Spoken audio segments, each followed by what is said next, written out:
ഇസ്ലാമിൽ ആരാണ് അയലത്ത് വസിക്കുന്നവൻ? 40 വീടുകളാ. വലതുഭാഗത്തേക്ക് 40 വീടുകൾ, ഇടതുഭാഗത്തേക്ക് 40 വീടുകൾ, മുന്നിലും പിന്നിലും 40 വീടുകൾ. എത്ര വീടുകളായപ്പോ? 160 വീടുകളായില്ലേ? 160 വീടുകൾ അയൽപക്കത്തുള്ള വീടുകൾ. ഇസ്ലാം എന്താണ് അതിന് കൽപ്പിച്ചത് എന്നറിയോ? നിങ്ങളൊന്ന് നോക്കണം. ഇന്ന് സമൂഹത്തിൽ അയൽവാസികൾക്കിടയിൽ ഭിന്നതകൾ വളർന്നു വരികയാണ്. വലിയ വലിയ മതിൽക്കെട്ടുകൾ ഉയരുകയാണ്. അയൽവാസികൾക്കിടയിലാണ് മതിലുകൾ ഇന്ന് ഉയരുന്നത്. എന്നാൽ ആ മതിൽക്കെട്ടുകളോടുകൂടെ പലപ്പോഴും പലരും സ്വന്തമാവുകയാണ്. എന്റെ വീട്ടിലേക്ക് ആരും വരണ്ട, ഞാൻ അവന്റെ വീട്ടിലേക്കും ചെല്ലുന്നില്ല. ശരിയാണ്, ഉപദ്രവം ഉണ്ടാകുന്നില്ല. പക്ഷേ അതല്ലല്ലോ നമ്മുടെ ബാധ്യത. ഹബീബായ റസൂലുള്ളാഹി സ്വല്ലല്ലാഹു അലൈഹി വസല്ലമ തങ്ങൾ പറയാണ്, മാസാല ജിബ്രീൽ യുസീനി ബിൽ ജാർ.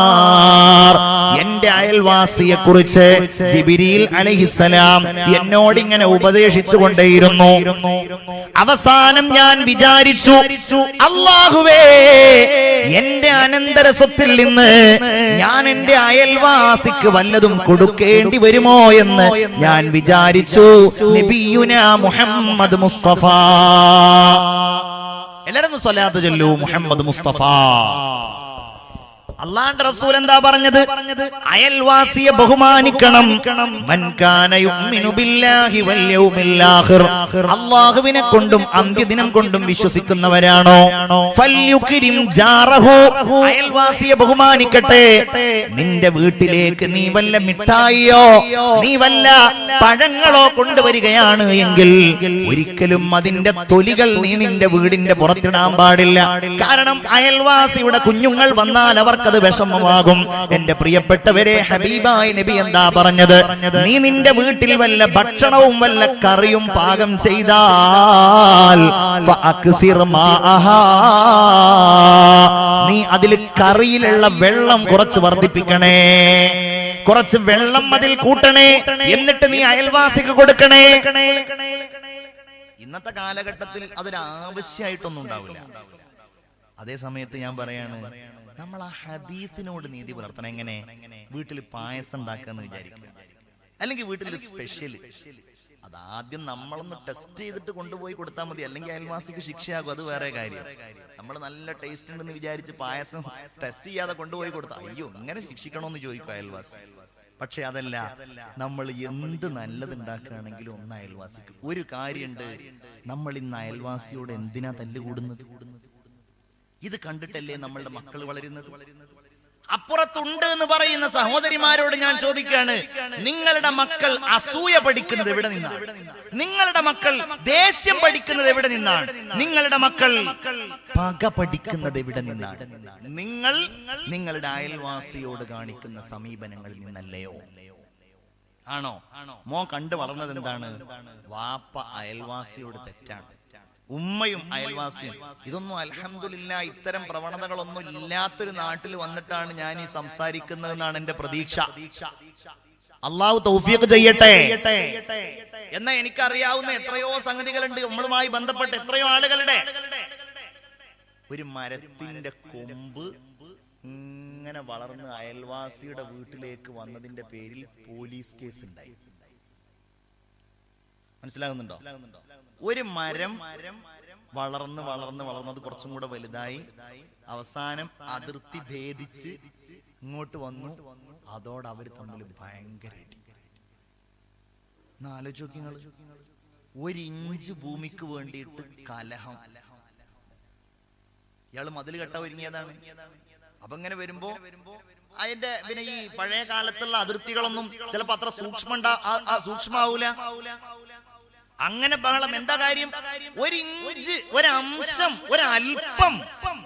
ഓ നാളെ അങ്ങ് മരിക്കുമ്പോ എല്ലാം കൂടെ ഈ ഇഞ്ചടക്കം കൊണ്ടുപോവല്ലേ? ഇത് കണ്ട് വളരുന്ന നമ്മുടെ മക്കൾക്ക് എങ്ങനെയാ പകല്ലാതിരിക്കുക? വേറെ ചില ഉപമാരുണ്ട്, ഹസദ് പഠിപ്പിക്കും മക്കളെ. കണ്ടില്ലേ? അവന്റെ അയൽവാസിയുടെ മോന് ഓന് കണ്ടില്ലേ എന്തൊരു മാർക്കാ പരീക്ഷയില്, ഓ എന്തൊരു പാട്ടാണ്, എന്തൊരു പ്രസംഗാണ്, അവൻ എത്ര സ്മാർട്ടാണ്. നിനക്കൊന്നുമില്ല, നീ പഠിക്കുന്നില്ല, നീ എഴുതുന്നില്ല. നിങ്ങളുടെ മക്കളെ വിഡ്ഢികളാക്കുന്ന വർത്തമാനമാണ്. പരമ്പരയായിട്ട് നിങ്ങൾ ഒന്നും അവർക്ക് കൊടുത്തില്ല എന്നുണ്ടെങ്കിൽ ഈ സ്വഭാവം അവരിൽ നിലനിന്നോളൂ. പേടിക്കണ്ട, ഉണ്ടെങ്കിൽ മാറ്റണം. അയൽവാസിയോട് നമ്മൾ ആലോചിച്ച് നോക്കൂ. ഒരു മരത്തിന്റെ കൊമ്പിന്റെ പേരിൽ ഒന്നുകിൽ അത് വെട്ടിക്കളയാം. നമ്മളുടെ വീട്ടിൽ നിന്ന് അങ്ങോട്ടാണെങ്കിൽ അത് വെട്ടിക്കളയാം. ഇനി അയൽവാസിയുടെ വീട്ടിൽ നിന്ന് ഇങ്ങോട്ടാണെങ്കിൽ എന്താ ചെയ്യാ? അത് പറഞ്ഞിട്ട് കേൾക്കുന്നില്ല എന്നുണ്ടെങ്കിൽ അസ്വബ്റു നിസ്ഫുൽ ഈമാൻ, അതാ മാർഗം. അല്ലാതെ പോലീസ് സ്റ്റേഷനിൽ പോവലല്ല, കലഹണ്ടാക്കലല്ല, തെറ്റി നിൽക്കലല്ല. ചിന്തിക്കണം നമ്മള്. ഇന്ന് എവിടെ നിൽക്കുന്നു നമ്മുടെയൊക്കെ സമൂഹം? മഹാനായ ഒരു പണ്ഡിതൻ, അദ്ദേഹത്തിന്റെ വീടിന്റെ തൊട്ടടുക്കൽ താമസിച്ചിരുന്ന ജൂതനായ മനുഷ്യൻ തന്റെ വീട് വിൽക്കാൻ വേണ്ടി ഒരുങ്ങി, തന്റെ ഭൂമി വിൽക്കാൻ വേണ്ടി ഒരുങ്ങിയപ്പോ സാധാരണ ആ നാട്ടിലുള്ള ഭൂമിയുടെ വിലയേക്കാൾ ഇരട്ടി വില പറയാണ്. ആളുകൾ ചോദിച്ചു, ഇതെന്താ ഇത്ര വലിയ വില? അവ പറഞ്ഞു, ആ ഭൂമിക്ക് എങ്ങനെ വില കൂടാതിരിക്കും? അപ്പൊ നമ്മളുടെ നാട്ടിലൊക്കെ എങ്ങനെയാണ് ഭൂമിക്ക് വില കൂടുക? അടുത്ത് റോഡുണ്ട്. ഇപ്പൊ റോഡുണ്ടെങ്കിൽ കുറച്ച് വില കുറയട്ടെ, കാരണം എപ്പോഴാ റോഡ് വീതി കൂടാന്ന് അറിയില്ല. റോഡുണ്ട്, തോടുണ്ട്, പള്ളിയുണ്ട്, അതുപോലെ മദ്രസ ഉണ്ട്, ഇങ്ങനെയൊക്കെ പറഞ്ഞിട്ടാണല്ലോ.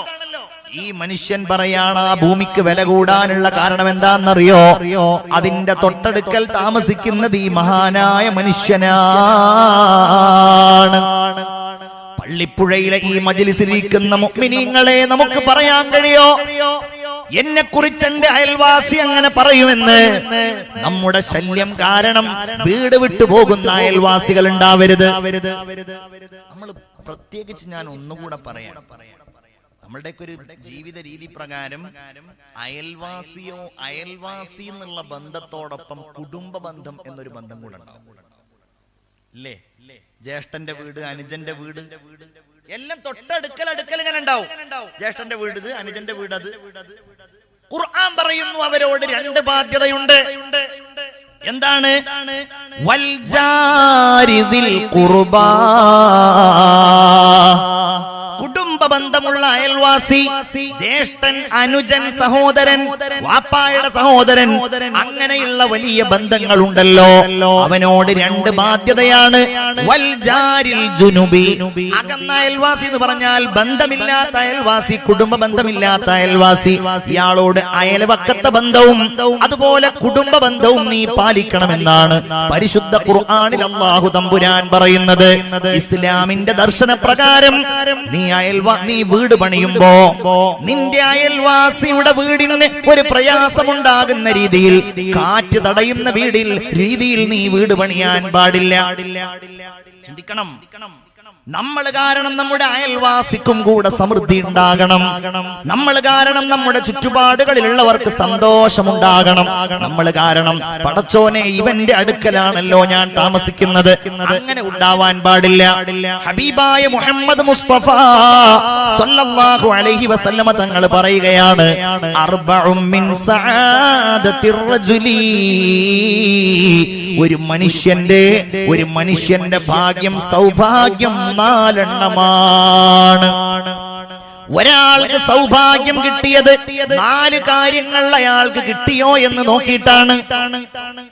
ഇത് ഞാൻ പറഞ്ഞു കഴിഞ്ഞാൽ നിങ്ങൾക്ക് എല്ലാവർക്കും മനസ്സിലാക്കാൻ കഴിയും ഞാൻ ഭാഗ്യവാനാണോ അല്ലേ എന്ന്. ഞാൻ അത്ര നേരം പറഞ്ഞപ്പോഴേക്ക് കുറെ ആളുകൾക്ക് ഉറക്കം വന്നോ എന്ന് ഞാൻ സംശയിക്കുകയാണ്. ഉറക്കം വന്നോ? ഇല്ല, അൽഹംദുലില്ലാ. അപ്പൊ ആ പറഞ്ഞ ആൾക്ക് ഏതായാലും വന്നിട്ടില്ല. പറയാത്ത ആൾക്കാർക്ക് ഇനി ഉറക്കം വരുന്നുണ്ടോ എന്നുള്ളത് നമുക്ക് നോക്കണം എന്നുണ്ടെങ്കിൽ ഒന്ന് എഴുന്നേറ്റ് നിൽക്കാൻ പറഞ്ഞാൽ എല്ലാവർക്കും റാഹത്ത്. ഞാൻ പ്രസംഗം തുടങ്ങിയിട്ട് എത്ര നേരമായി? അരമണിക്കൂറായോ? നിങ്ങൾ ആരും സമയം നോക്കിയിട്ടില്ല, പറയണതിരുന്ന് അങ്ങനെ കേൾക്കുക. 1 മണിക്കൂർ കറക്റ്റ് ആണോ? 1 മണിക്കൂറാണ്. ഇൻഷാ അല്ലാഹ് ഇനി 1 മണിക്കൂറും കൂടെ പോകുന്നു തോന്നുന്നുണ്ടല്ലേ? ഇൻഷാ അല്ലാഹ് അല്ലാഹു തആല സ്വീകരിക്കട്ടെ. അല്ലാഹു ഈ പറയുന്ന കാര്യങ്ങളൊക്കെ ജീവിതത്തിൽ അല്ലാഹു നമുക്ക് വലിയ വെളിച്ചമാക്കി തരട്ടെ. നമ്മുടെ ജീവിതത്തിലും സാമൂഹികമായ നമ്മുടെ ചുറ്റുപാടുകളിലൊക്കെ അല്ലാഹു വലിയ ബറക്കത്ത് തരട്ടെ. അപ്പൊ നമുക്ക് എഴുന്നേറ്റ് ചെറിയൊരു സ്വലാത്ത് ചൊല്ലിയാലോ? എല്ലാവരും സ്വലാത്ത് ചൊല്ലൂ. തവസ്സൽനാ ബിബിസ്മില്ലാഹ് വബിൽ ഹാദി റസൂലില്ലാഹ് വകുല്ലി മുജാഹിദിൻ ലില്ലാഹ് വഅഹ്ലിൽ ബദ്രി യാ അല്ലാഹ് സ്വലാത്തുല്ലാഹ് അലാ ത്വാഹ റസൂലില്ലാഹ് സ്വലാത്തുല്ലാഹ് സലാമുല്ലാഹ് അലാ യാസീൻ ഹബീബില്ലാഹ്. ഉറക്ക് അശ്രദ്ധ രണ്ടും പോയവര് മാത്രം ഇരിക്കി, അല്ലാത്തവർക്ക് നിൽക്കാനും സൗകര്യമുണ്ട്, കിടക്കാനും സൗകര്യമുണ്ട്. എല്ലാവരും പോയോ? അൽഹംദുലില്ലാ, ഉറക്കൊക്കെ പോയി എല്ലാരും ഉണർന്ന സ്ഥിതിക്ക് സഹോദരിമാരെ, നിങ്ങളെ ഞങ്ങൾ കാണുന്നില്ല എന്നുണ്ടെങ്കിൽ നിങ്ങളൊക്കെ അവിടെ ഉറങ്ങാതിരിക്കുന്നുണ്ടാവുന്നതാണ് ഞങ്ങളുടെയൊക്കെ പ്രതീക്ഷ. ഇൻഷാ അല്ലാഹ് ബക്കറ്റുമായിട്ട് നമ്മുടെ സുഹൃത്തുക്കളുടെ അടുക്കൽ. ഇവരുടെ പേരെന്താണ്? അബ്ദുൽ ഹമീദ് സാഹിബാണ്. അപ്പൊ ഹമീദ് വരുന്ന സമയത്ത് ഒരു കാര്യം കൂടെ പറഞ്ഞിട്ട് തുടങ്ങിയാൽ മതി. ഹമീദ് കാ എന്താന്നറിയോ, ഇപ്പൊ കീശയെന്ന് ഇങ്ങനെ എടുത്തിട്ടുണ്ടാവും. എത്ര നമ്മൾ ഏറ്റവും കൂടുതൽ അള്ളാഹു എന്താ ഖുർആനിൽ പറഞ്ഞത്? ലൻ തനാലുൽ ബിർറ ഹത്താ തുൻഫിഖു മിമ്മാ തുഹിബ്ബൂൻ. നിങ്ങൾ ഏറ്റവും ഇഷ്ടപ്പെടുന്നത് നിങ്ങൾ ചെലവഴിക്കുന്നത് വരെ നിങ്ങൾ ആരും നല്ലത് ചെയ്തവരല്ല. ഇതൊരു ചെലവഴിക്കലാണല്ലോ. നമ്മളെ ഏറ്റവും ഇഷ്ടപ്പെടുന്നത് കാരണം നമ്മുടെ കീശയിലുള്ളതിൽ നമ്മൾ ഏറ്റവും ഇഷ്ടപ്പെടുന്ന നോട്ട് എത്രയാണ്? 10 റുപ്യ അല്ലേ? അതുകൊണ്ട് എല്ലാരും 10 റുപ്യ എങ്ങനെ ഇടുക? ഏത് ബക്കറ്റ് പിരിവ് നോക്കിയാലും 10 റുപ്യ. ഞാൻ പലപ്പോഴും പറയാറുണ്ട്, നമ്മുടെ നരേന്ദ്രമോദി 500 1000 ഒക്കെ നിരോധിച്ച കൂട്ടത്തിൽ ആ 10 രൂപ കൂടെ നിരോധിച്ചിരുന്നെങ്കിൽ നമ്മളെ ബക്കറ്റ് പിരിവൊക്കെ എന്നേ രക്ഷപ്പെട്ടേ. അപ്പൊ മിക്കവാറും നമ്മളുടെ ബക്കറ്റ് പിരിവ് കണ്ടാൽ നിരോധിക്കാൻ സാധ്യതയുണ്ട്. എവിടെ നോക്കിയാലും 10 റുപ്യ. ആ പ്രവണത അവസാനിപ്പിക്കണം. 10 റുപ്യക്ക് എന്താ കിട്ടുക? 1 കിലോ മത്തി ഞാൻ കഴിഞ്ഞ ചൊവ്വാഴ്ച ബുധനാഴ്ച എങ്ങാണ്ട് 1 കിലോ മത്തി വാങ്ങിയപ്പോ എത്ര വില എന്നറിയാം? 120 രൂപ 1 കിലോ മത്തിക്ക്. ഇവിടെ എത്രയാണ്? ഞാൻ ഇവിടെ വില കുറവുണ്ടെങ്കിൽ കുറച്ച് നമ്മുടെ നാട്ടിലേക്ക് കൊണ്ടുപോകാന്നോ ആലോചിക്കാൻ വേണ്ടി ചോദിച്ചതാണ്. 200 എന്നിട്ടാണോ നിങ്ങൾ 10 രൂപ ഇടുന്നത്? മത്തിയിൽ താഴെ ഉള്ള വല്ല മീനുണ്ടോ? ഇല്ലല്ലോ. മത്തിയിൽ താഴെ ഒരു മീൻ, ഏറ്റവും ലോക്കൽ മീനായിട്ട് എല്ലാവർക്കും കഴിക്കാൻ പറ്റുന്ന ഏത് കാലഘട്ടത്തിലും കിട്ടുന്ന ഒരു മത്സ്യം. അതുകൊണ്ടാണ് മത്തിനെ പറഞ്ഞത്. മാന്തളാവുമ്പോ അതിനേക്കാളും അപ്പുറാണ്, അയലയാവുമ്പോ അതിനേക്കാളും അപ്പുറാണ്. എന്നിട്ടാണ് അപ്പൊ ഇൻഷാ അല്ലാഹ് മത്തിയുടെ ഒരു പകുതി, ഒരു 1/2 കിലോ മത്തിയുടെ കാശെങ്കിലും നിങ്ങളുടെ ബിസ്മില്ലാഹിർ റഹ്മാനിർ റഹീം നല്ലൊരു സദഖ 10 എടുത്ത് കയ്യിൽ വെച്ച ആളുകൾ അതൊന്നും കൂടെ ഇട്ടിട്ട് അതിൽ എന്തെങ്കിലും കൂട്ടിയിടുക. അള്ളാഹു സ്വീകരിക്കട്ടെ, അള്ളാഹു കബൂലാക്കട്ടെ, അള്ളാഹു കബൂലാക്കട്ടെ. എല്ലാവരും ആമീൻ പറയാം. അള്ളാഹു സ്വീകരിക്കട്ടെ. എന്ത് മുറാദുകളോടെയാണോ നിങ്ങൾ ആ ബക്കറ്റിലേക്ക് സ്വതക്ക ചെയ്യുന്നത്, അള്ളാഹു ആ സ്വതക്കയെ സ്വീകരിക്കട്ടെ. അള്ളാഹു നിങ്ങളുടെ മുറാദുകൾ ഹാസുലാക്കി തരട്ടെ. ആമീൻ യാ റബ്ബൽ ആലമീൻ.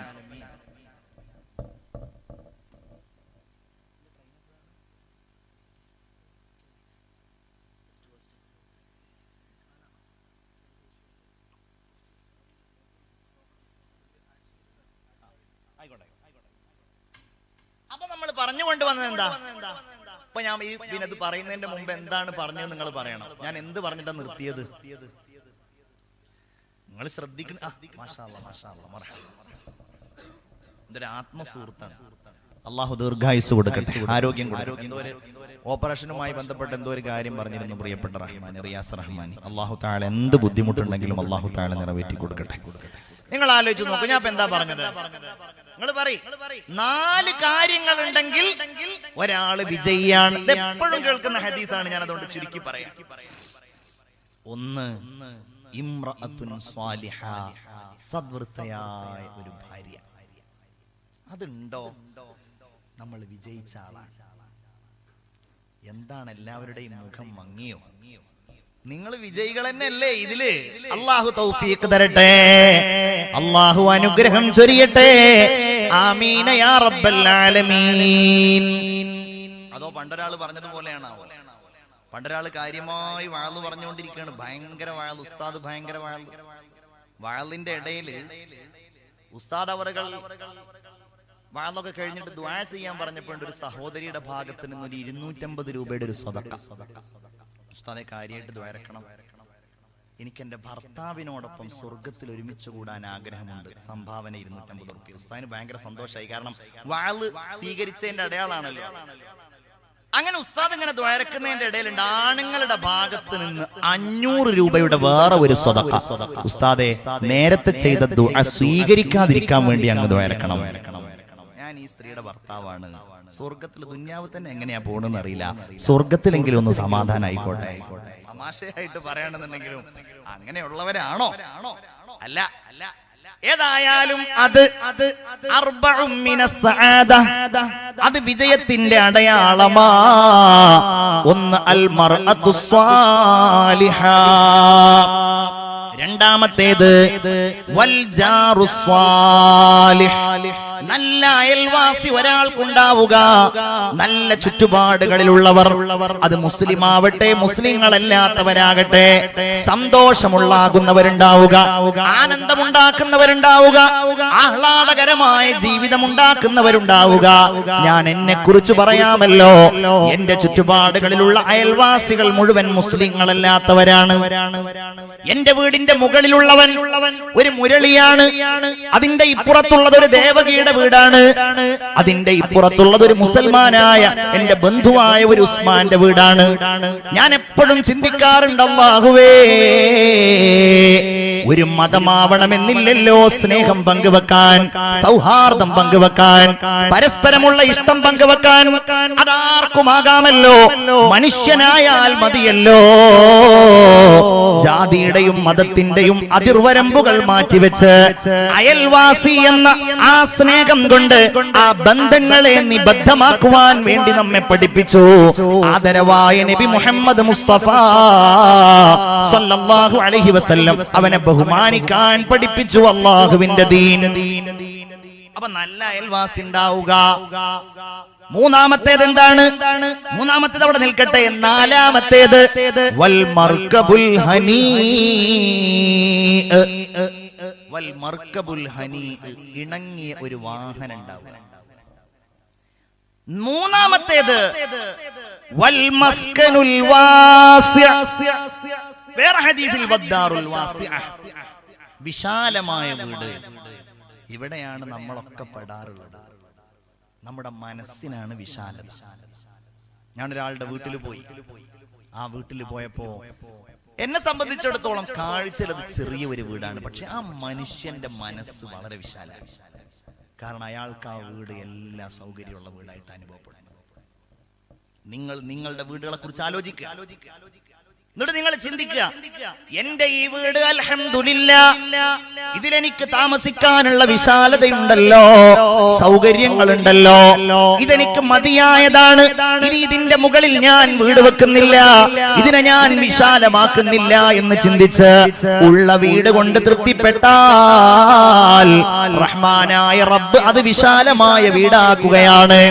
എന്നാൽ വീടുണ്ടാക്കി 1 കൊല്ലം കഴിഞ്ഞപ്പോ റൂമിന്റെ വീതി പോരല്ലോ, സിറ്റ് ഔട്ടിന്റെ വീതി പോരല്ലോ, അതുപോലെ അതിഥികളെ സ്വീകരിക്കാനുള്ളതിന്റെ വിശാലത പോരല്ലോ എന്ന് പറഞ്ഞിട്ട് കടം വാങ്ങിയും ബുദ്ധിമുട്ടിയിട്ടും ഉള്ള വീട് പൊളിക്കാൻ തയ്യാറാകുന്നുവെങ്കിൽ നിന്റെ വീട് വിശാലമായ വീടല്ല. നിന്റെ വീട് നീ വിജയിച്ചതിന്റെ അടയാളം നിനക്ക് കിട്ടിയിട്ടില്ല. വിശാലമായ വീടെന്ന് പറയുന്നത് ഏതാ? ആ വീട്ടിലേക്ക് നിന്റെ പ്രിയപ്പെട്ട ഉമ്മയെ നീ കൊണ്ടുവന്നിട്ടുണ്ട്. നിന്റെ പ്രിയപ്പെട്ട ഉപ്പ അവിടെ താമസിക്കുന്നുണ്ട്, നിന്റെ ഭാര്യ എവിടെയുണ്ട്, നിന്റെ മക്കൾ എവിടെയുണ്ട്, നിന്റെ ഉമ്മാക്കുള്ള സേവനം നീ ചെയ്യുന്നുണ്ട്, നിന്റെ വാപ്പാക്കുള്ള സന്തോഷം നീ ചെയ്യുന്നുണ്ട്. നിന്റെ ഉമ്മാക്ക് രാത്രി ചോറ് പറ്റില്ല, നിന്റെ ഉമ്മാക്ക് രാത്രി കഞ്ഞിയാണ് പറ്റുക. ആ കഞ്ഞിയാണ് നീ ഉമ്മാക്ക് കൊടുക്കുന്നത്. നിന്റെ ഉപ്പാക്ക് രാത്രി ചപ്പാത്തിയാണ് വേണ്ടത്, നീ ആ ചപ്പാത്തിയാണ് കൊടുക്കുന്നത്. അവിടെ അസ്വാരസ്യമില്ല, അവിടെ സങ്കടമില്ല, അവിടെ സംഘട്ടനമില്ല, എല്ലാം അവിടെ സമാധാനമാണ്. എങ്കില് ആ വീടാണ് അൽ മസ്കനുൽ വാസിഅ, വിശാലമായ വീട് എന്ന് നബിയുനാ മുഹമ്മദ് മുസ്തഫ സല്ലല്ലാഹു അലൈഹി വസല്ലം സൂചിപ്പിച്ച വീട്. എന്നാൽ ഇന്നത്തെ വിശാലത എവിടെയാണ്? ഇന്ന് എന്തിനാണ് ഗൾഫിൽ പോകുന്നത്? നമ്മുടെയൊക്കെ ലക്ഷ്യം ഒരു വീടുണ്ടാക്കുക എന്നുള്ളതാണ്. എന്റെ പ്രിയപ്പെട്ടവരെ, വീട് നമുക്ക് അനുയോജ്യമായ വീടാകണം. ഒരു വലിയ സമ്പന്നനാണെങ്കിൽ അവന് വരുമാനമുണ്ട് എങ്കിൽ അവൻ ഇഷ്ടമുള്ള എത്ര വലിപ്പമുള്ള അമിതമല്ലാത്തതായിരിക്കുന്ന വീടെടുക്കുന്നതിൽ അല്ലാഹുവിന്റെ ദീൻ ഒരിക്കലും അവനോട് വിലക്ക് പറയുന്നില്ല. എന്നാൽ ഇന്ന് വീടെടുക്കുന്നത് എങ്ങനെയാ? ഞാൻ കഴിഞ്ഞ ദിവസം ഒരു വീട്ടിൽ പോയപ്പോ ആ സഹോദരന്റെ വീട് യൂട്യൂബിലൊക്കെ ഉണ്ട്, അവന്റെ വീടിന്റെ ഹൗസ് വാമിംഗ് ഉണ്ട്. എന്നാൽ അദ്ദേഹത്തിന്റെ ഉപ്പ എന്നോട് പറഞ്ഞു, ഈ വീടെടുത്തതിന് ശേഷം ഇവിടെ സമാധാനമില്ല, മുഴുവൻ കടമാണ്. അവനാണെങ്കിലോ എല്ലാ സൗകര്യങ്ങളുമുള്ള ആളായിരുന്നു. പക്ഷെ ഈ വീടെടുത്തതോടുകൂടെ അവനാകെ പ്രശ്നത്തിലാണെന്ന് എന്നോട് പറഞ്ഞു. എനിക്ക് തോന്നിയ ഒരു കാര്യം, വീടെടുക്കാൻ വേണ്ടി ഒരുങ്ങിയ ഒരാൾ അവന്റെ ബഡ്ജറ്റിൽ ഒതുങ്ങാത്ത, അവന്റെ ഭാര്യയുടെ സമ്മർദ്ദപ്രകാരം, അവന്റെ പൊങ്ങച്ചത്തിന് വേണ്ടിയിട്ട്, അവന്റെ ആഡംബരത്തിന് വേണ്ടിയിട്ട് അവൻ വീടുണ്ടാകുമ്പോ അവന്റെ വരുമാനത്തിനപ്പുറത്തേക്ക് പോയിട്ട് ബാങ്കിൽ പോയി ലോൺ എടുത്ത്, പലിശക്ക് പണമെടുത്ത്, ആളുകളിൽ നിന്ന് കടം വാങ്ങി, അങ്ങനെ അലങ്കാരവും സന്തോഷവും അലങ്കാരവും അതുപോലെ വലിയ വലിയ സംവിധാനവും ഒക്കെ ഒരുക്കിയാൽ ആ വീടൊരിക്കലും സമാധാനത്തിന്റെ വീടാവുകയില്ല. അവിടെയാണ് നമ്മൾ ആദ് സമുദായത്തെ കാണേണ്ടത്. അവിടെയാണ് നമ്മൾ സമൂദ് ഗോത്രത്തെ കാണേണ്ടത്. ഇതൊക്കെ എന്തിനാ ഖുർആൻ പറഞ്ഞതെന്നറിയോ? ഇവന്മാര് വലിയ വീടുണ്ടാക്കി എന്ന് ഖുർആൻ പറയുന്നുണ്ട്. ആദ് സമുദായം എന്താ പറഞ്ഞത്? പോലെ വീട് എങ്ങനത്തെ വീടെന്നറിയോ? നമ്മളുടെ ലോക്കൽ വീടല്ല. വസമൂദല്ലദീന ജാബുസ്സഖറ ബിൽവാദ്, മലഞ്ചെരിവുകളിൽ പാറകൾ തുരന്നുകൊണ്ടാണ് സമൂദ് ഗോത്രം വീടുകൾ ഉണ്ടാക്കിയത്. ആദ് സമുദായം ഇറമദാത്തിൽ ഇമാദ്, വലിയ വലിയ തൂണുകൾ ഉണ്ടായിരുന്നു അവരുടെ വീടുകൾക്ക്. മഹാനായ സയ്യിദുനാ ഹൂദ് നബി അലൈഹിസ്സലാം അവരോട് ചോദിക്കുകയുണ്ടായി, അല്ലയോ സമുദായമേ, നിങ്ങൾ എന്തിനാണ് ഇത്രയും വലിയ വീടുകൾ ഉണ്ടാക്കുന്നത്? നിങ്ങൾ എന്തിനാണ് ഇത്രയും വലിയ കൊട്ടാരങ്ങൾ ഉണ്ടാക്കുന്നത് എന്നവരോട് ചോദിച്ചപ്പോൾ ഹൂദ് നബി അലൈഹിസ്സലാമിനെ പരിഹസിച്ച് കളിയാക്കി വിട്ട അവരുടെ ഏറ്റവും വലിയ മാതൃകയാണ് പ്രത്യേകിച്ച് കേരളത്തിലുള്ള നമ്മൾ പിന്തുടരുന്നത്. ഞാൻ പറയണത്, ഒരു വീട്, നല്ലൊരു സൗകര്യമുള്ള വീട് ഉണ്ടാക്കുക എന്നുള്ളതിന് ഒരിക്കലും നമ്മൾ എതിർക്കല്ല. പക്ഷെ ആ വീട് പലിശയിൽ അധിഷ്ഠിതമാകരുത്. അള്ളാഹു നമ്മളെ കാക്കട്ടെ. ആ വീട് പൊങ്ങച്ചത്തിന്റെ വീടാകരുത്. അള്ളാഹു നമ്മളെ കാക്കട്ടെ.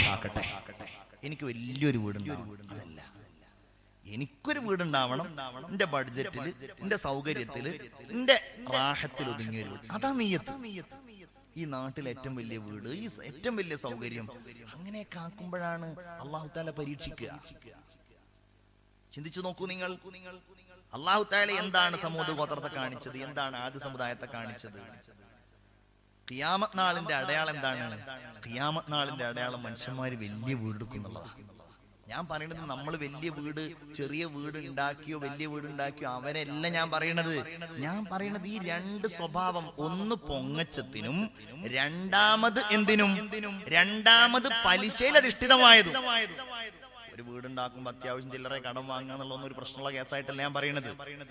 കടം വാങ്ങാതെ ഒരു വീടുണ്ടാക്കാൻ കഴിയാന്നുള്ളത് അപൂർവമായ ഒരു സംഗതിയാണ്. നമ്മളൊക്കെ ചെറിയ ചെറിയ വീടുണ്ടാക്കേണ്ടി വരും, എല്ലാവരുടെയും ഏറ്റവും വലിയ സ്വപ്നല്ലേ. പക്ഷെ അള്ളാഹു നിഷിദ്ധമാക്കിയ പലിശയും അതുപോലെ പൊങ്ങച്ചവും, ഇത് രണ്ടും ഉണ്ടെങ്കിൽ അവന്റെ കാര്യം പോയി. നമ്മളുടെയൊക്കെ മനസ്സിൽ അങ്ങനെ വല്ലതുണ്ടെങ്കിൽ ഇപ്പോഴേ നമ്മളങ്ങ് ഒഴിച്ചു വിട്ടോ. കാരണം എന്താണെന്നറിയോ? നമുക്കൊക്കെ ഉള്ള ഒരു വീട് അറിയാലോ. എത്ര വലിയ വീട്ടുകാരനാണെങ്കിൽ ഉള്ളൊരു വീട് അറിയാലോ. നാളെ കിടക്കുന്ന വീട്, ഖബറെന്ന മണ്ണാറക്കൂട്, അവിടേക്ക് പോകാനുള്ളതാണ്. 6 കാലുള്ളൊരു കട്ടിലേറ്റി ആളുകൾ മെല്ലെ നടന്നിടുന്നു. ഇരുളാൽ പെയിന്റിട്ട വീട്, ഖബറെന്ന മണ്ണാറക്കൂട്. വലിയ വീടുണ്ടാക്കിയിട്ട് ആ വീടുകൾ ഇങ്ങനെ ലൈറ്റ് അറേഞ്ച്മെന്റുകളൊക്കെ ചെയ്ത് ആ വീട്ടിലേക്ക് കടന്നു വരുന്നവർക്കൊക്കെ വലിയ അത്ഭുതം തോന്നി. പണക്കാരല്ലാത്ത ആളുകൾ ആ വീട്ടിലേക്ക് വരുമ്പോ അവരെ പുച്ഛത്തോടുകൂടെ സമീപിച്ച് സമ്പന്നരായ സമ്പന്നരല്ലാത്ത അനുജനെയും ജ്യേഷ്ഠനെയും ഒക്കെ അകറ്റി നിർത്തിയിട്ട് അങ്ങനെയുള്ള ഒരു പൊങ്ങച്ചമുണ്ടല്ലോ. മുഅ്മിനേ, പള്ളിപ്പുഴയിലെ മുഅ്മിനീങ്ങളെ, പള്ളിപ്പുഴയിലെ ഉമ്മമാരെ, അങ്ങനെയൊക്കെയുള്ള സ്വഭാവമാണ് എങ്കിൽ നമ്മളൊന്ന് ചിന്തിക്കുക. അല്ലാഹ്, എന്റെ ഈ സുന്ദരമായ വീട്ടിൽ വെച്ച് ഞാൻ അങ്ങ് മരിച്ചു പോയാൽ എന്നോടൊരു സഹോദരൻ പറയുകയാണ്, ഉസ്താദേ, ഞങ്ങളുടെ നാട്ടിൽ വലിയ ഒരു വീടിന്റെ ഉടമയുണ്ടായിരുന്നു. നാട്ടുകാർക്കൊക്കെ ആ വീട്ടിലേക്ക് പോകുക എന്നുള്ളത് വലിയ ഒരു സ്വപ്നമായിരുന്നു. പക്ഷേ വല്ല കാര്യത്തിനും വേണ്ടി ചെന്നാൽ, വല്ല സഹായത്തിനും വേണ്ടി ചെന്നാൽ പുച്ഛിച്ച് പറഞ്ഞേക്കുമായിരുന്നു അയാൾ. അങ്ങനെ ഞങ്ങൾ എല്ലാവരിൽ നിന്നും അയാൾ അകന്നു കഴിഞ്ഞു. അയാൾ ഇങ്ങനെ വലിയ കാറിൽ യാത്ര ചെയ്യും. ഞങ്ങളുമായിട്ടൊന്നും അയാൾ യാതൊന്നും മിണ്ടുകയില്ല. എന്നിട്ട് അവസാനം അയാൾ പറയാണ്, ഈ മനുഷ്യനും മക്കളും ഒക്കെ വലിയ രാജാക്കന്മാരെ പോലെ കഴിഞ്ഞു. എല്ലാവർക്കും അവരെ പുച്ഛമാണ്, എല്ലാവരെയും അവർക്ക് പുച്ഛമാണ്. അയൽവാസികളുമായിട്ടൊന്നും ഒരു ബന്ധവുമില്ല. ആര് കല്യാണത്തിന് വിളിച്ചാലും കത്തവിടെ വെച്ച് പൊക്കോ എന്നാ പറയുക. അവര് ചെല്ലുകയില്ല. ഇനി ചെന്നാൽ തന്നെ അവരൊന്നും കാര്യമായിട്ട് ചെയ്യൂല. അങ്ങനെ ഞങ്ങളിതിങ്ങനെ കണ്ട് അവസാനം പെട്ടെന്നൊരു ദിവസം ആ മനുഷ്യൻ മരിച്ചുപോയി. അല്ലാഹുവേ, മയ്യിത്ത് ആ വീട്ടിൽ ഇങ്ങനെ വെക്കുമ്പോ ഞങ്ങൾ നാട്ടുകാർക്കും പോകാനൊരു താല്പര്യവുമില്ല. അത് അയാളോട് വിരോധമുണ്ടായിട്ടല്ല, നമ്മളുമായിട്ട് ബന്ധമില്ലല്ലോ. അങ്ങനെ അവസാനം പള്ളിയിലെ ഉസ്താദിനെ വിളിച്ചു. പള്ളിയിലെ ഉസ്താദിനെ ഇയാൾ ഒരു ദിവസം എന്തോ പറഞ്ഞ് പുച്ഛിച്ചിട്ടുണ്ടായിരുന്നു. എന്നാലും ഉസ്താദ് ക്ഷമിച്ചു, കൂട്ടുകുടുംബങ്ങൾ ക്ഷമിച്ചു. ഉസ്താദ് തന്നെ നാട്ടിലുള്ള എല്ലാവർക്കും ഫോൺ ചെയ്തിട്ട് ഈ മനുഷ്യന്റെ മയ്യിത്ത് കാണാൻ വരാൻ പറഞ്ഞു. നമ്മളുടെ ഒരു ബാധ്യതയാണല്ലോ. അങ്ങനെ ഇയാള് മരിച്ചു കഴിഞ്ഞിട്ട് ഇയാളുടെ മകൻ കാര്യങ്ങളൊക്കെ തിരിച്ചറിഞ്ഞു. അൽഹംദുലില്ലാഹ്, മകൻ പൊതുവായ കാര്യങ്ങൾക്ക് സഹായിക്കാൻ തുടങ്ങി. നാട്ടുകാരോട് ചിരിക്കാൻ തുടങ്ങി. നാട്ടുകാർക്ക് സന്തോഷകരമായ അനുഭവങ്ങൾ ഉണ്ടാവാൻ തുടങ്ങി. ഇന്ന് ആ വീട് ഞങ്ങളുടെ നാട്ടിലെ എല്ലാവരുടെയും മത്താണിയായ ഒരു വീടാണ്. എല്ലാവർക്കും സന്തോഷം നൽകുന്ന ഒരു വീടാണ്. ആ മനുഷ്യന്റെ മകൻ ഇന്ന് ഒരുപാട് ഖൈറുകൾ ചെയ്യുന്നുണ്ടെന്ന് എന്നോടൊരു സഹോദരൻ അനുഭവം പറഞ്ഞത് ഞാൻ ഈ സന്ദർഭത്തിൽ പങ്കുവെക്കുകയാണ്. വിശാലമായ വീട് എന്ന് പറയുമ്പോ നമ്മളുടെ വീടുകളൊന്നും നമ്മൾ അഹങ്കാരത്തിന്റെ ലക്ഷണാക്കരുത്. അല്ലാഹു തആല ആദി സമുദായത്തെ അങ്ങോട്ട് തകർത്ത് കളഞ്ഞു. കാരണം എന്താ? ഒരു വലിയ ഇമാദ്, വലിയ തൂണുകൾ ഉണ്ടാക്കി. അൽഹംദുലില്ലാഹ്, നമ്മളൊക്കെ എത്ര സ്തുതിക്കണം അല്ലാഹനെ. നിങ്ങളൊന്ന് ആലോചിച്ചു നോക്കൂ പ്രിയപ്പെട്ടവരെ. ആദരവായ ഹബീബ് സയ്യിദുനാ മുഹമ്മദ് മുസ്തഫ സല്ലല്ലാഹു അലൈഹി വസല്ലമ തങ്ങളുടെ വീടുകളെ കുറിച്ച് ഖുർആൻ പറയുന്നുണ്ടല്ലോ. അൽ ഹുജറാത്ത് എന്ന അധ്യായം നിങ്ങൾ ഖുർആനിൽ കണ്ടിട്ടില്ലേ? അൽ ഹുജറാത്ത് എന്ന് പറഞ്ഞാൽ റൂമുകൾ, മുറികൾ എന്നാണ് അതിന്റെ അർത്ഥം. അതായത് റസൂലുള്ളാഹി തങ്ങളുടെ വീടുകൾ, റസൂലുള്ളാഹി തങ്ങളുടെ പരിശുദ്ധമായ പള്ളിയോട് ചേർന്നുണ്ടായിരുന്ന ആയിഷ ബീവിയുടെ വീട്, മൈമൂന ബീവിയുടെ വീട്, ഹഫ്സ ബീവിയുടെ വീട്, സഫിയ ബീവിയുടെ വീട്, അങ്ങനെ റസൂലുള്ളാഹി തങ്ങളുടെ ഇണകളുടെ വീട്. ആ വീടുകളിൽ ഓരോന്നിലായിരുന്നു ആദരവായ റസൂലുള്ളാഹി തങ്ങൾ താമസിച്ചു കൊണ്ടിരുന്നത്. ആ വീടുകളെ കുറിച്ച് മഹാന്മാര് പറയുന്നത് ഇങ്ങനെയാണ്. ആ വീടുകൾ ചെറിയ റൂമുകളായിരുന്നു. റസൂലുള്ളാഹിന്റെ വീടുകളിൽ ഒന്ന് കൈ നന്നായിട്ട് നിവർത്തിയാൽ ചുവരുകളിൽ തട്ടുമായിരുന്നു. ഏതാനും 3-4 മുഴം വീതിയും നീളവുമേ ഉണ്ടായിരുന്നുള്ളൂ. കൈ നന്നായിട്ട് ഉയർത്തിയാൽ മേൽക്കൂരയിൽ തട്ടുമായിരുന്നു. റസൂലുള്ളാഹിന്റെ വീടുകൾ ചെറിയ വീടുകൾ, ഈന്തപ്പന ഓലകൾ മോഞ്ഞ വീടുകൾ. ആ വീടുകളിൽ ആയിഷ ബീവിയുടെ വീട്ടിൽ ചെറിയ ഒരു കട്ടിലുണ്ട്. റസൂലുള്ളാഹി തങ്ങൾക്ക് കിടക്കാൻ ചെറിയ ഒരു പായയുണ്ട്. റസൂലുള്ളാഹിക്ക് ഇരിക്കാൻ ചെറിയ ഒരു തലയിണയുണ്ട്. കൂടുതൽ ഫർണിച്ചറുകളില്ല, കൂടുതൽ സൗകര്യങ്ങളില്ല. സഹാബ റസൂലിനോട്, റസൂലുള്ളാഹിന്റെ അനുയായികളോട്, അല്ലാഹുവിന്റെ റസൂൽ എനിക്കത് വേണമെന്ന് പറഞ്ഞാൽ, എനിക്ക് നിങ്ങൾ ഇന്നത് കൊണ്ടുതരണമെന്ന് പറഞ്ഞാൽ, എനിക്ക് ഇങ്ങനെ ഒരു കൊട്ടാരം ഉണ്ടാക്കണമെന്ന് പറഞ്ഞാൽ, ഇനി വേണ്ട സഹാബികളോട് വേണ്ട, അള്ളാഹുവിനോടൊന്ന് പറഞ്ഞാൽ ഹബീബായ റസൂലുള്ളാഹിക്ക് അല്ലാഹു അത് നൽകുമല്ലോ. പക്ഷേ റസൂലുള്ളാഹി അത് ആഗ്രഹിച്ചില്ല. ഹബീബായ നബി തിരുമേനി സല്ലല്ലാഹു അലൈഹി വസല്ലമ തങ്ങള് അങ്ങനെയുള്ള വലിയ വീടുകളെ കൊതിച്ചില്ല. മഹാനായ സഈദ് ഇബ്നുൽ മുസയ്യിബ് റളിയല്ലാഹു അൻഹു പറയുകയാണ്, മർവാൻ ഇബ്നു അബ്ദുൽ മലിക്കിന്റെ കാലത്ത് മദീന പള്ളി വികസിപ്പിക്കാൻ വേണ്ടിയിട്ട് റസൂലുള്ളാഹി തങ്ങൾ താമസിച്ചിരുന്ന ഈ മുറികളെല്ലാം പൊളിക്കാൻ തീരുമാനിച്ചു. ഞങ്ങളെല്ലാവരും ഇവിടെ ഒരുമിച്ച് കൂടി, നബിയുടെ അനുയായികളും മദീന നിവാസികളും ഇവിടെ ഒരുമിച്ച് കൂടി ഈ വീടുകൾ പൊളിക്കുന്നത് കണ്ടപ്പോ ഹബീബായ പ്രവാചകന്റെ ആ സുഗന്ധമേറ്റുവാങ്ങിയ അവിടുത്തെ പ്രവർത്തനങ്ങൾക്ക് സാക്ഷിയായ ആ മുറികൾ പൊളിക്കുന്നത് കണ്ടപ്പോ മദീന നിവാസികൾ മുഴുവൻ പൊട്ടിക്കരഞ്ഞു പോയി.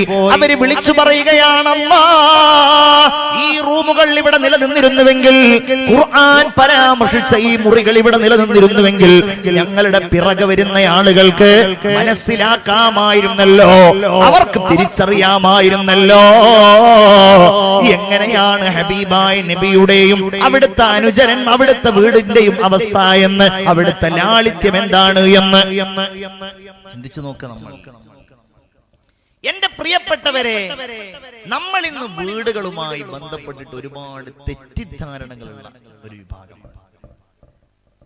വാസ്തു എന്ന് കേട്ടിട്ടുണ്ടോ? വാസ്തുശാസ്ത്രം എന്ന് പറഞ്ഞാൽ വീട് നിർമ്മിക്കുന്ന ശാസ്ത്രം എന്നാണ് അതിന്റെ അർത്ഥം, വാസ്തുശാസ്ത്രം. പക്ഷെ ആ ശാസ്ത്രം ഭവനം ഉണ്ടാക്കുന്ന ശാസ്ത്രമാണെങ്കിൽ, ഒരു എഞ്ചിനീയറിംഗ് പഠിക്കുകയാണ് അല്ലെങ്കിൽ വീടിന്റെ പ്ലാൻ എങ്ങനെ ഉണ്ടാക്കലെന്ന് പഠിക്കുകയാണ്, അത് തെറ്റായ സംഗതിയല്ല, അത് ശരിയാണ്. ഇന്ന് ഈ ശാസ്ത്രത്തിൽ ഒരുപാട് ഇസ്ലാമിൻ്റെതല്ലാത്ത ആശയങ്ങൾ കടന്നുകൂടിയിട്ടുണ്ട്. അത് വളരെ വിശദമായ ഒരു വിഷയമാണ്. എന്തുകൊണ്ടെന്നാൽ ഈ വാസ്തുശാസ്ത്രവുമായി ബന്ധപ്പെട്ട ഒട്ടനേകം കാര്യങ്ങൾ, ഈ വാസ്തു എന്നത് തന്നെ ഹിന്ദു മിത്തോളജിയിലുള്ള ഒരു പിശാചിന്റെ നാമമാണ്. അങ്ങനെയാണ്. അതിവിടെ വെച്ച് പറയേണ്ടതില്ല, എന്നാലും സൂചിപ്പിക്കാമല്ലോ. അസുരന്മാരും ദേവന്മാരും തമ്മിൽ ഒരുപാട് യുദ്ധങ്ങൾ ഉണ്ടായി എന്നാണ് കുട്ടികളൊക്കെ വായിച്ചിട്ടുണ്ടാകും. അസുരന്മാരും ദേവന്മാരും തമ്മിലുള്ള യുദ്ധം. ഇതിൽ ആരും ജയിക്കൂല, ആരും തോൽക്കൂല. ഒടുവില് ഈ അസുരന്മാർ ദേവന്മാരെ ചില രീതിയിൽ പരാജയപ്പെടുത്തി അവസാനം ഒരു വാസ്തു എന്ന് പറഞ്ഞൊരു പിശാച് ഉണ്ടാവുകയും ആ പിശാചിൽ നിന്ന് രക്ഷ നേടാൻ വേണ്ടിയിട്ട് ദേവന്മാർ ശിവനെ സമീപിച്ചപ്പോ ശിവൻ വാസ്തുവിനെ ഭൂമിയിലേക്ക് പറഞ്ഞയക്കുകയും ചെയ്തെന്നൊക്കെയാണ് അതിന്റെ ഐതിഹ്യം. വളരെ വിശദമായ കഥകളാണ്, അവരുടെ ഇടയിലുള്ള കഥകളാണ്. എന്നിട്ട് പറഞ്ഞു, ആരാണോ ഭൂമിയിൽ ഈ വാസ്തുവിനെ പ്രീതിപ്പെടുത്തുന്നത്, പൂജ ചെയ്യുന്നത്, അവര് താമസിക്കുന്ന ഇടമൊക്കെ സന്തോഷത്തിന്റെ ഇടമായി മാറും. അതുകൊണ്ടാണ് വീടുണ്ടാക്കുമ്പോ ചില ആൾക്കാർ വാസ്തുപൂജ നടത്തുന്നത്. അതുമായി ബന്ധപ്പെട്ടിട്ട് എന്ത് പൂജ ചെയ്യുകയാണെങ്കിലും അശ്ശിർക്കു ബില്ലാഹ്. ശ്രദ്ധിച്ചോളൂ. 1, 2, വീടുമായി ബന്ധപ്പെട്ടിട്ട് നോട്ടവും അതിന്റെ ലക്ഷണം നോക്കലും ഒക്കെ ഇസ്ലാമികമായിട്ട് മഹാന്മാരുമായി ബന്ധപ്പെട്ടിട്ടൊക്കെ നല്ല കാര്യമാണ്. പക്ഷെ ഉണ്ടല്ലോ, വീട്ടുമായി ബന്ധപ്പെട്ട് നമ്മൾ ഇന്ന് കേൾക്കുന്ന പലതും പല മൂലകളുണ്ട്. തെക്ക് പടിഞ്ഞാറ് മൂല, കിഴക്ക് പടിഞ്ഞാറ് മൂല, മറ്റേ മൂല, ആ മൂല, കന്നിമൂല, എന്ത് മൂലയാണെങ്കിലും അതൊക്കെ ഈ മിത്തോളജിയുമായി, ഹിന്ദു മിത്തോളജിയുമായിട്ട് ബന്ധപ്പെട്ടതാണ്. അവരുടെ പുരാണങ്ങളുടെ കഥകളുടെ അടിസ്ഥാനമാണ്. അവരുടെ വിശ്വാസപ്രകാരം ഈ വാസ്തുവിന്റെ പാദം പതിക്കുന്ന ഭാഗമാണ് കന്നിമൂല എന്നാണ്. കന്നിമൂല എന്ന് പറഞ്ഞിട്ടുണ്ടെങ്കിൽ തെക്ക് പടിഞ്ഞാറ് മൂല. ആ മൂലയില് അവിടെ ആ കാല് പതിക്കുന്ന ഭാഗമായത് കൊണ്ട് അവിടെ ബാത്റൂം പാടില്ല, അവിടെ അത് പാടില്ല, ഇത് പാടില്ല. ഇനി വല്ലതും ഉണ്ടായിട്ടുണ്ടെങ്കിൽ അതിന്റെ അടിസ്ഥാനത്തിലാണ് വീട്ടിലുണ്ടാകുന്ന എല്ലാ അവലക്ഷണങ്ങളും തുടങ്ങിയ വിശ്വാസം ഉണ്ടല്ലോ. അങ്ങനെയുള്ള വിശ്വാസങ്ങൾ മുഴുവൻ അനിസ്ലാമികമാണ്. അതൊക്കെ ശിർക്കുമായി ബന്ധപ്പെട്ടതാണ്. നമ്മൾ തന്നെ എന്താണ്, കുറെ കാലം എല്ലാരും ഇങ്ങനെ കേട്ടു, നമുക്കും തന്നെ ഒരു വീടുണ്ടാക്കുമ്പോ ഇനിയിപ്പോ ഒറ്റ വീടാണല്ലോ ഒരിക്കൽ ഉണ്ടാക്കുക. അതുകൊണ്ട് തന്നെ അയാൾ പറയുന്നു, ഇയാൾ പറയുന്നു. ചില മുസ്ലിങ്ങളായ ആളുകൾ പോലും, ആ രംഗത്ത് പ്രവർത്തിക്കുന്ന ആളുകൾ പോലും ഇതിനെയൊക്കെ കൂട്ടുപിടിക്കുന്നതായിട്ട് കാണാൻ കഴിയും. നമ്മൾ അതിലേക്കൊന്നും പോകരുത്. മഹാന്മാരായ ആലിമീങ്ങൾ, സ്വാലിഹീങ്ങൾ, ഇത്തരം കാര്യങ്ങളിൽ നൈപുണ്യം നേടിയ ആളുകൾ ഖുർആനുമായി ബന്ധപ്പെട്ട് ഹദീസുകളുമായി ബന്ധപ്പെട്ടിട്ട് വല്ലതും പറയുകയാണെങ്കിൽ അത് സ്വീകരിക്കുക. മറ്റൊന്നും നമ്മൾ സ്വീകരിക്കാൻ പാടില്ല. ശിർക്കാണ്. നമ്മളിങ്ങനെ ചിന്തിക്കും, ഞാനൊക്കെ ഇപ്പൊ എവിടെയാ ശിർക്ക് ചെയ്യുന്നത്? ഇവന്റെ വീടുണ്ടാക്കുമ്പോ അതിന് തറക്കല്ലിടുമ്പോ ആ വീട് ഉദ്ഘാടനം ചെയ്യുമ്പോ 1-ാം നമ്പർ ശിർക്ക് ചെയ്തിട്ട് അവൻ നടക്കുന്നത്. ഗൗരവല്ലേത്? എന്റെ പ്രിയപ്പെട്ടവരെ, നമ്മൾ ആലോചിക്കണം. നമ്മളുടെ വീട്ടിൽ നമ്മൾ ചെയ്യേണ്ട ഏറ്റവും വലിയ പ്രവർത്തനങ്ങളിലൊന്ന് ആ വീട്ടിൽ നിസ്കാരം നിലനിർത്തുക എന്നുള്ളതാണ്. ഉമ്മ നിസ്കരിക്കണം, വാപ്പ നിസ്കരിക്കണം, മക്കൾ നിസ്കരിക്കണം. ആ വീട് നിസ്കാരത്തിന്റെ ഇടമായി മാറണം, നിസ്കരിക്കുന്ന ഗേഹമായി മാറണം. മഹാനായ ഇത്ബാൻ ഇബ്നു മാലിക് റളിയല്ലാഹു അൻഹു പറയുകയാണ്, റസൂലുള്ളാഹി സ്വല്ലല്ലാഹു അലൈഹി വസല്ലമ തങ്ങൾ ഒരിക്കൽ എന്റെ വീട്ടിലേക്ക് വന്നു. ഞാനൊരു പുതിയ വീടെടുത്തപ്പോ റസൂലുള്ളാഹി എന്നോട് ചോദിച്ചു, ഇത്ബാനേ, എവിടെയാണ് ഞാൻ നിസ്കരിക്കേണ്ടത്? ഇത്ബാൻ, മഹാനായ റസൂലുള്ളാഹി സ്വല്ലല്ലാഹു അലൈഹി വസല്ലമ തങ്ങൾ പറഞ്ഞു. അപ്പോൾ ഇത്ബാൻ ഒരു സ്ഥലം കാണിച്ചു കൊടുത്തപ്പോ മഹാനായ ഇത്ബാൻ ഇബ്നു മാലിക് റളിയല്ലാഹു അൻഹുവിന്റെ വീട്ടിൽ റസൂലുള്ളാഹി ഒരു സ്ഥലത്ത് നിസ്കരിച്ചു. പിന്നെ ആ സ്ഥലം ഞങ്ങളൊക്കെ നിസ്കരിക്കാൻ വേണ്ടി ഉപയോഗിക്കുമായിരുന്നു. ആലോചിക്കേണ്ട സംഗതിയാണ്.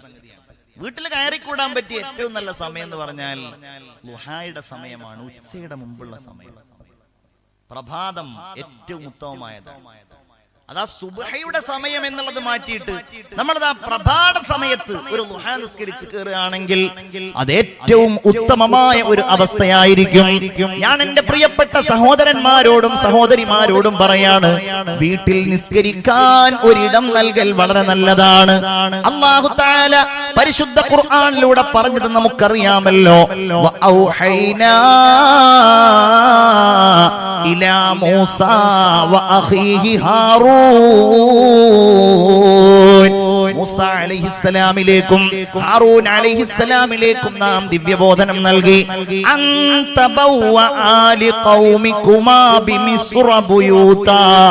മൂസാ നബിയും ഹാറൂൻ നബിയും നിങ്ങളുടെ ഈ മിസ്റിൽ നിങ്ങൾ വീടുകൾ ഉണ്ടാക്കണം. അവരോട് പറയാണ്, നിങ്ങൾ ഈജിപ്തിൽ വീടുകൾ ഉണ്ടാക്കണം. വജ്അലൂ ബുയൂതകും ഖിബ്ല, നിങ്ങൾ നിങ്ങളുടെ വീടുകൾ അല്ലാഹുവിലേക്ക് മുന്നിടാനുള്ള മാർഗമായിട്ട് നിങ്ങൾ സ്വീകരിക്കുകയും വേണം. നിസ്കരിക്കാത്ത വീടുകൾ ശപിക്കപ്പെട്ട വീടുകളാണ്. സുബഹിക്ക് എഴുന്നേൽക്കാത്ത വീടുകൾ അഭിശപ്തമായ വീടുകളാണ്. എന്റെ ഉപ്പമാരെ, ഉമ്മമാരെ, നിങ്ങൾ നിങ്ങളുടെ വീടുകളിൽ എഴുന്നേറ്റാലും നിങ്ങൾ മറക്കരുതേ, 7 വയസ്സിന് മുകളിലുള്ള നിങ്ങളുടെ പ്രിയപ്പെട്ട മക്കളെ നിങ്ങൾ നിസ്കരിക്കാൻ വേണ്ടി രാവിലെ എഴുന്നേൽപ്പിക്കണം. ആ വീടുകളിൽ നിസ്കാരങ്ങളുടെ, ആ വീടുകളിൽ പരിശുദ്ധ ഖുർആനിന്റെ പ്രഭ ഉണ്ടാകണം. അങ്ങനെയുള്ള വീടുകളിൽ മാത്രമാണ് അല്ലാഹു തമ്പുരാൻ സന്തോഷവും സമാധാനവും നൽകുന്നത്. നമ്മൾ ആ വീട്ടിലേക്ക് കടക്കുമ്പോൾ ബിസ്മി ചൊല്ലി കടന്നാൽ, ആ വീട്ടിലേക്ക് നമ്മൾ പ്രവേശിക്കുമ്പോൾ വീട്ടിലുള്ളവരോട് സലാം പറഞ്ഞ് പ്രവേശിച്ചാൽ റഹ്മാനായ റബ്ബ് സുബ്ഹാനഹു വ തആല നമ്മളുടെ വീടുകളിൽ അനുഗ്രഹം ചൊരിയുന്നതാണ്. നമ്മൾ ആരാ ശ്രദ്ധിക്കാറുള്ളത്? ഇന്നിപ്പോ വീട്ടിൽ നിന്നിറങ്ങിയപ്പോ, വീട്ടിൽ നിന്നിറങ്ങുമ്പോൾ ചൊല്ലേണ്ട ദിക്ർ ചൊല്ലി എത്ര ആളുണ്ട് എന്ന് ചോദിച്ചാൽ എന്താ പറയാ?